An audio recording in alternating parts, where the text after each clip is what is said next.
Wassalatu wassalamu ala Rasulillah Sayyidina Muhammad bin Abdillah wa ala alihi wa sahbihi wa wala wa la hawla wa la quwwata illa billah amma ba'du. Para jamaah salat Isya dan salat tarawih Masjid At-Taubah Sosan Para Selatan, hafizahumullah jami'an. Amin. Alhamdulillah pada malam hari ini sudah malam ke-18. Kalau di tempat-tempat kita di rumah biasanya kemarin malam itu dirayakan malam Nuzul Quran. Katakanlah malam ini juga ini kita sedang merayakan peringatan Nuzul Quran. Insya Allah banyak manfaat barokahnya ya. Amin. Dengan memperingati itu kan kita senang dengan turunnya Al-Quran sebagai pedoman hidup. Kita senang, insya Allah diberi pahala oleh Allah SWT. Amin. Amin. Jadi berkumpul di sini, jadi perbuatan itu bisa diniati sebanyak mungkin. Ya. Makin banyak niat baiknya, maka makin banyak pahalanya. Misalnya sekarang kita kumpul di sini karena ingin sholat jamaah. Itu keinginan saja, belum sholat itu sudah pahala itu. Jadi ingin saja, jauh dari, yang paling jauh dari mana ini? Dari Demak.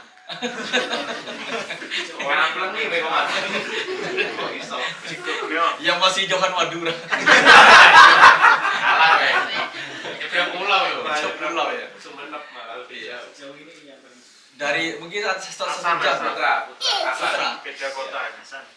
1 jam. Kurang lebih 2 jam. Oh, 2 jam.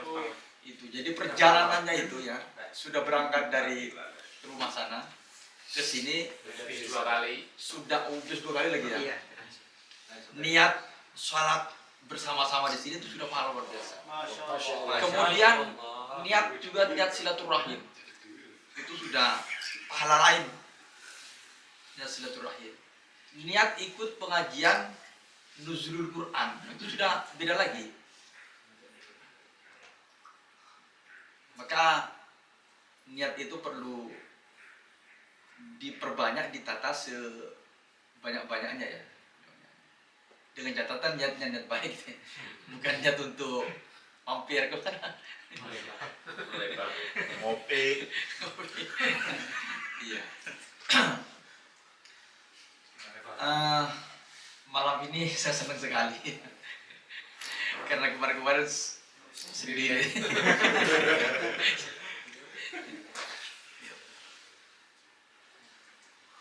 Baik, kita akan mana itu? Siapa dah? Pak Kaur kan Pak? Iya, Pak. Kerja. Live, Ustaz. Oh, live ya? Iya. Dia simak live-nya. Ya, coba dihubungi live gitu karena kemarin kita mau bahas zakat dengan Pak Kaur itu ya. Jadi temanya malam ini mungkin kita bahas sekedarnya tentang nilai Nuzul Quran, kemudian Lailatul Qadar ya, kemudian juga zakat ya. Kemarin karena kita tidak punya banyak waktu bahas zakat, maka kita bahas malam ini juga dikit-dikit. Tapi ini sifatnya santai aja. Kalau sudah Ustaz, capek, ya udah. Lanjutkan nanti atau besok. Iya, jangan dipaksa. Baik, yang pertama tentang Nuzulul Quran ya. Nuzulul Quran itu artinya turunnya Al-Quran. Al-Quran itu turun. Maksudnya turun itu ya bukan turun sama dengan orang turun dari tangga, bukan ya. Turun yang dimaksud di sini adalah bahwa Allah menyampaikan Al-Quran, wahyu Allah kepada Nabi Muhammad melalui malaikat Jibril. Proses itu tuh namanya Nuzulul Quran. Nuzulul Quran. Pertama kali Al-Quran itu turun ya ke Nabi Muhammad di sebagaimana yang sudah masyhur ya. Pada tanggal 17 Ramadan. Kemarin malam di Gua Hiro. Jadi Al-Quran ayat yang pertama kali turun itu adalah surat Al-Alaq ya, ayat 1 sampai ayat 5. Iqra bismi rabbikal ladzi khalaq khalaqal insana min 'alaq iqra wa rabbukal akram allazi 'allama bil qalam. Sudah 5 ya? Allamal insana malam alam terusan jadi. Nah, itu ayat yang pertama kali turun di Gua Hira. Jadi Al-Quran turun itu ada dua kategori ya, dua kategori. Pertama Al-Quran itu turun secara keseluruhan sebanyak 30 juz dari Lauhul Mahfud kemana? Ke langit pertama. Ya. Belum ke dunia itu. Jadi ke langit pertama.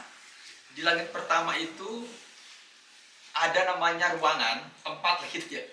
Tempat kamar kalau di kita kira-kira begitu. Namanya Baitul Izzah. Seperti apa langit pertama itu? Sama, saya juga belum pernah ke sana. Nggak tahu juga. Baitul Izzah itu seperti apa? Apa seperti masjid ini atau seperti kamar? Nggak tahu kita. Yang pasti di langit pertama itu ada namanya Baitul Izzah. Jadi Al-Quran diturunkan ke situ sebanyak 30 juz. Kemudian dari Baitul Izzah itu diturunkan ke Nabi Muhammad oleh malaikat Jibril itu sesuai kebutuhan, sesuai situasi dan kondisi, sesuai tuntutan lah gitu ya, sesuai kebutuhan. Itu berlangsung selama kurang lebih 23 tahun atau ada yang bilang 22 tahun, 2 bulan, 22 hari. Ya kira-kira minus plus lah 23 tahun kira-kira gitu.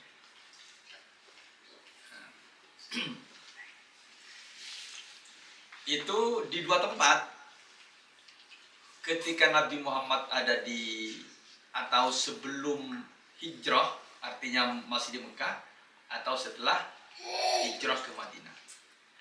Ayat-ayat yang turun sebelum Nabi hijrah ke Madinah itu namanya ayat Makkiyah. Karena kebanyakan turun di Mekah. Ketika Nabi hijrah, maka ayat-ayat yang turun setelah hijrah ke Madinah itu namanya ayat-ayat Madaniyah. Nah, ini pengenalan tentang nuzul Quran. Ini sekaligus satu paket dengan Lailatul Qadar ya, karena Al-Quran itu diturunkan di malam Lailatul Qadar. Inna anzalnahu fi Lailatul Qadar. Jadi inna anzalnahu kata Allah, sungguhnya kami menurunkan Al-Quran. Nah, ini juga secara bahasa anzala itu menurunkan sekaligus.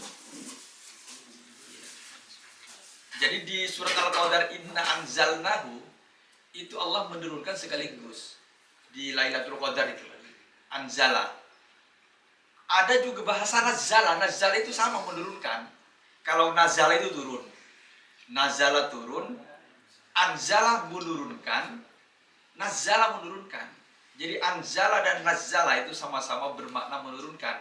Bedanya kalau anzala turun sekaligus 30 juz, tapi kalau nazala itu turun berangsur-angsur sesuai kebutuhan tadi, sesuai konteks.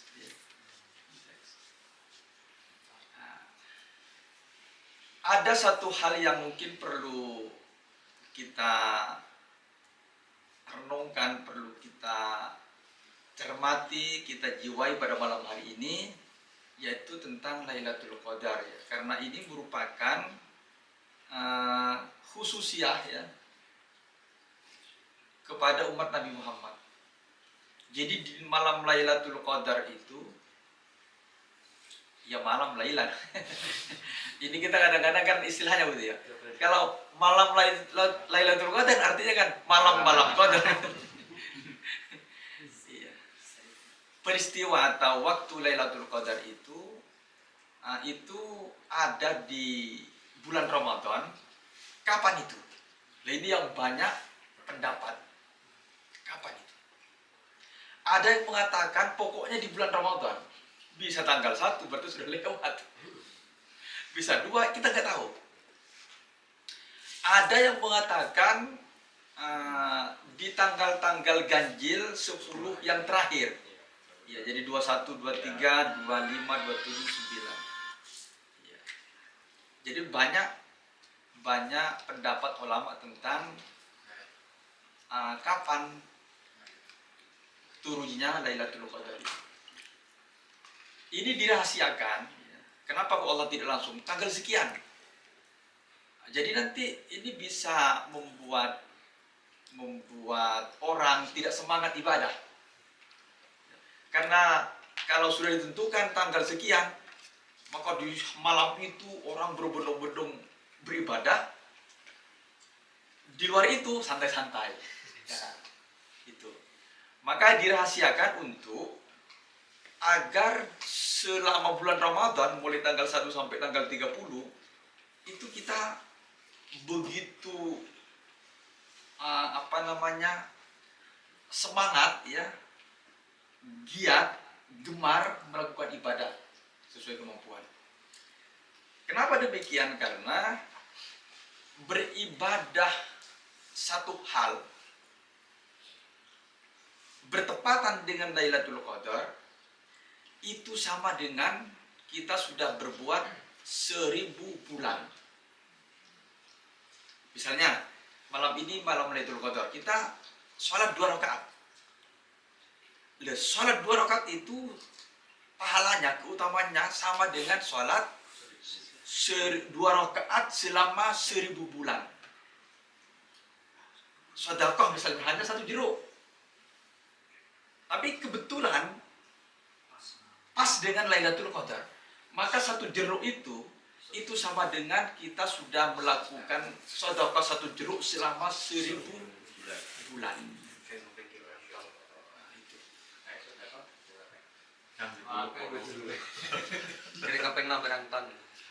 Maka dirahasiakan supaya tidak pilih gitu ya, tidak pilih bersedekah ya. Jadi tiap hari itu walaupun hanya dengan senyum kita bersedekah gitu ya. Karena begini, jadi kita tidak boleh meremehkan amal kebaikan sekecil apapun. Begitu juga kita tidak boleh meremehkan keburukan sekecil apapun. Karena boleh jadi ridha Allah ada di amal kecil yang kita remehkan itu. Sebaliknya bisa jadi murka Allah ada di kejahatan, keburukan sedikit kecil yang kita hanya itu aja. Nah, maka kita tidak boleh meremehkan amal sedikit apapun, harus kita hormati, kita lakukan itu. Begitu juga keburukan sekecil apapun kita hindari, kita khawatir di situ ada murka Allah. Di situ ada murka Allah. Kalau Allah murka kan apa katanya saya nggak bahaya tak? Selesai. Ya itu. Oleh karena itu nanti akan ada beberapa pendapat ya ulama tentang Lailatul Qadar, walaupun ini hanya prediksi saja, prediksi ulama, tapi tetap kita tidak tahu ya, hanya prediksi ulama itu disesuaikan dengan pengalaman beliau-beliau selama hidup.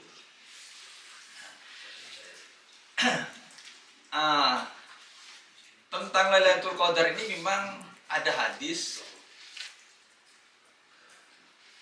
bagaimana kita mencari dan menemukan Lailatul Qadar itu. Misalnya ada hadis begini. Ada hadis yang diriwayatkan oleh Imam Muslim An Aisyah radhiyallahu anha anna Rasulullah sallallahu alaihi wasallam qala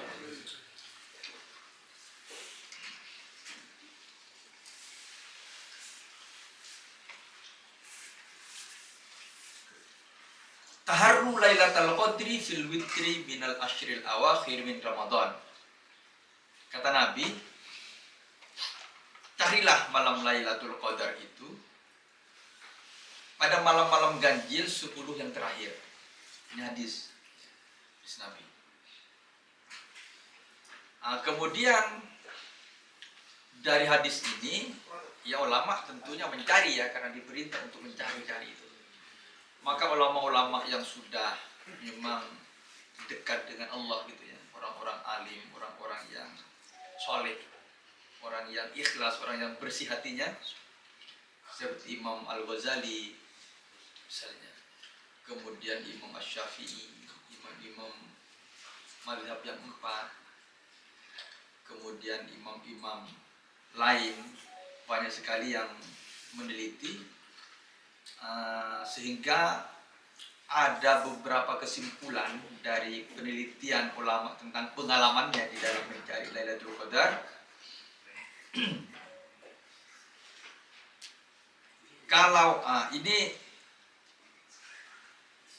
penelitian Imam Ghazali mengatakan untuk mengetahui Lailatul Qadar itu kita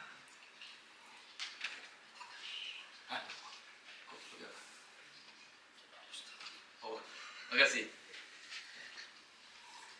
Jadi selama pengalaman Imam Ghazali selama hidupnya beliau selalu menemukan Lailatul Qadar itu. Kata beliau, Lailatul Qadar itu bisa dicari sesuai dengan awal puasa. Kalau awal puasa itu Ahad atau Rabu, maka Lailatul Qadar itu jatuh pada tanggal 29 Ramadan. Kalau awal puasa Ahad atau Rabu. Kemarin awal puasa kita hari apa? Kamis. Coba nanti cari. Ada nanti Kamis itu. Yang kedua, jika malam pertama bulan Ramadan itu hari Senin, ya hari Senin, maka Lailatul Qadar jatuh pada malam 21 Ramadan.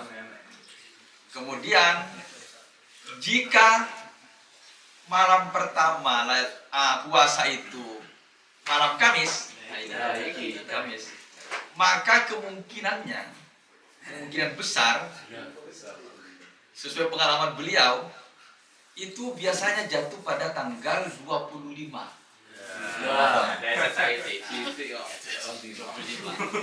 Tapi jangan nunggu tanggal 25 untuk melakukan kebaikan.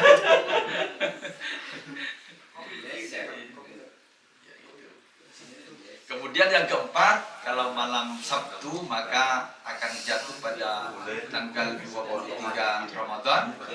Kemudian jika malam kalau hari pertama itu Selasa atau Jumat, maka Lailatul Qadar jatuh pada tanggal 27 Ramadan.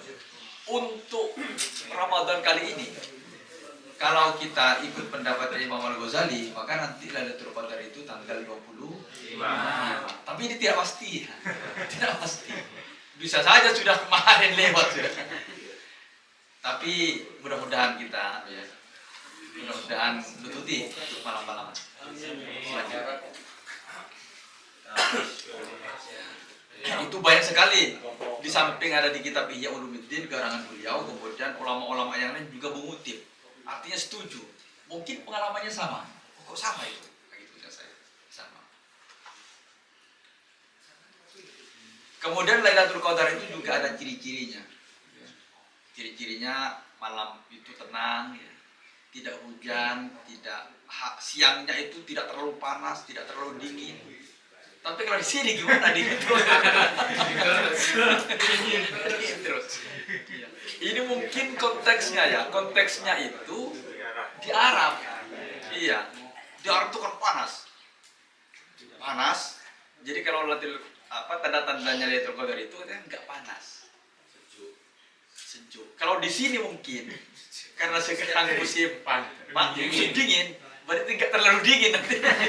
Jadi bisa menyesuaikan. Iya. Kemarin Bisa saja begitu. Kenapa? Minggu kemarin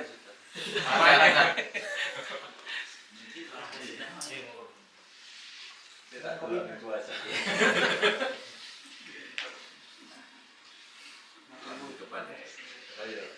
Maka untuk supaya kita mendapatkan keutamaan yang besar, ada beberapa anjuran dari para ulama. Sebaiknya kita selalu melaksanakan sholat fardu 5 waktu itu jamaah. Usahakan selama mungkin ya, selama mungkin. Tapi kalau di pabrik kan mungkin, kalau nggak mungkin kalau sama mandor itu. Sulit tuh, Sulit itu ya. Iya. Tapi walaupun sulit, saya kasih trik. Mau nggak trik ini? Mau. Saya boleh. Iya trik ya. Jadi begini triknya itu. Di luar pabrik kan kemungkinan jamaah ya. Di luar pabrik. Ya, udah jamaah terus di luar pabrik itu. Kemudian ketika di pabrik nggak bisa berjamaah, ya Allah, seandainya saya tidak di sini, misalnya kebetulan istirahat di rumah atau di masjid, saya pasti sholat jamaah. Jadi ada semacam komitmen, merasa apa ya, eman nggak sejamaah. Itu triknya. Maka saya aku yakin Allah akan memperhitungkan keinginan dan komitmen hamba itu. Karena banyak di kitab-kitab dulu saya temukan, Allah itu sangat menghargai keinginan seseorang itu. Keinginan. Bahkan ada hadis mengatakan niyatul mukmin khairun min amalihi. Jadi niatnya orang mukmin itu lebih baik daripada amalnya. Kenapa demikian? Niatnya lebih baik daripada amalnya. Banyak pendapat tentang itu. Ada mengatakan karena niat itu pasti ikhlas. Niat itu pasti ikhlas, nggak mungkin riya. Itu niatnya. Tapi kalau amal kadang-kadang kan ada berpotensi untuk riya. Kalau niat itu kan siapa yang tahu? Hanya dirinya dengan Allah yang tahu. Itu niat. Makanya dikatakan niatul mukmin khairun min amalihi. Niatnya orang mukmin itu lebih baik daripada amal. Karena amal bisa kotor. Tapi kalau niat itu selalu bersih ya. Gimana, cukup? Lanjut. Kemudian yang kedua, di samping sholat berjamaah juga sholat malam ya. Sholat malam itu lebih luas dari sholat tahajud. Sholat tarawih itu sudah sholat malam. Sholat ba'diyah isya itu sudah sholat malam. Sholat ba'diyah maghrib itu sudah sholat malam juga itu. Ya. Jadi sholat malam itu adalah sholat sunat yang dikerjakan di malam hari. Ya. Tapi kalau tahajud itu lebih ketat syaratnya ya.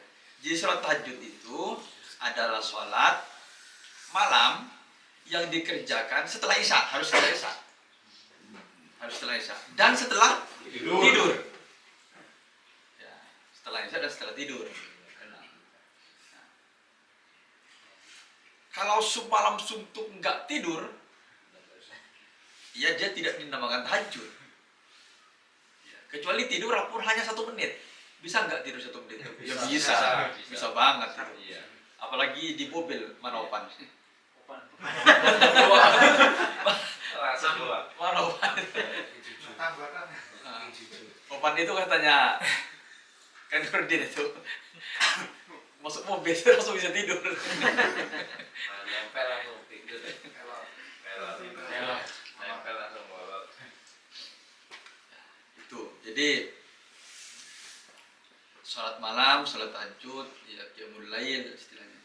Qiyamul Lail itu artinya menghidupkan malamnya dengan dengan zikir santai-santai misalnya ya, baca Quran, sholat, atau ini begini nih, apa kajian ini sudah menghidupkan malam. Menghidupkan malam.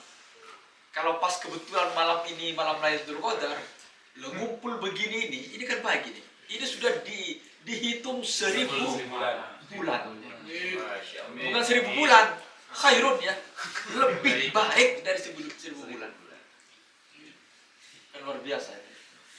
Nah, ini rahasianya kenapa umat Nabi Muhammad itu umurnya pendek-pendek. Karena kebaikannya bisa dikejar dengan Lailatul Qadar. Cukup ya.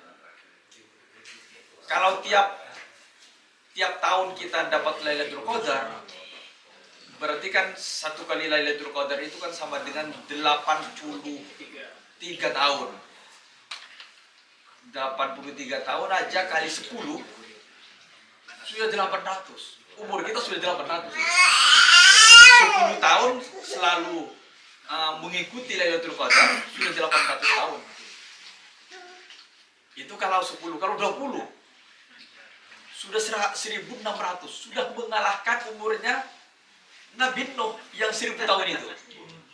Karena biasa ini. Ini makanya kita yang jangan sampai putus-putus kecintaan kepada Nabi Muhammad itu. Salawat kepada Nabi. Bahkan ini sudah diketahui oleh orang Zionis ya. Jadi bagaimana orang Islam itu tidak cinta nabinya? Karena kekuatan kita di situ. Kita tahu di perang apa itu, Salahuddin Al-Ayyubi yang mengalahkan kafir Kaisar itu kan oleh Salahuddin Al-Ayyubi dimotivasi untuk cinta Nabi. Itu rahasianya. Maka itu diketahui oleh orang-orang Zionis, orang Amerika, biar didengar. Yaitu bagaimana orang Islam itu tidak cinta nabinya, bagaimana berpecah belah. Kalau tidak ada yang bisa, coba kita lihat dari sejarah Nabi itu, tidak ada yang bisa mengalahkan kekuatan umat Islam selama dia bersatu.